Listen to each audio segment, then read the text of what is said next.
Aujourd'hui, c'est un grand jour puisque c'est la concrétisation de 2 ans de travaux préliminaires, de fabrication des matériels. Les équipes de RDF, de Socomec, de Saft et d'Alstom Grid sont réunies pour pouvoir se coordonner et mettre en service l'ensemble de stockage.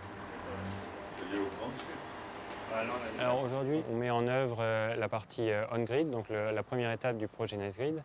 Et notamment, on est aujourd'hui ici pour vérifier que tout se passe bien en termes de communication entre le contrôleur d'îlotage, les batteries, les onduleurs, et pour faire les premiers tests de mise en charge et décharge des batteries. Globalement, ce qu'on a fait depuis maintenant à peu près 2 semaines, c'est l'interconnexion des différents équipements, les équipements de contrôle-commande, les équipements de distribution et de protection des installations, les raccordements des réseaux de communication entre ces systèmes de contrôle-commande, la conversion d'énergie, mais aussi la batterie.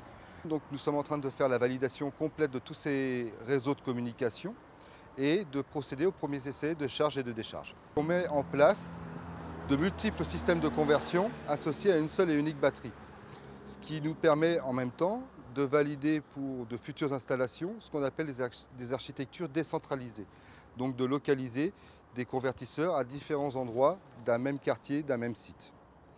Donc c'est cette partie qui aujourd'hui présente un vrai intérêt et qu'on va valider au cours de cette journée, la possibilité de piloter 4 systèmes de conversion avec une seule et unique batterie.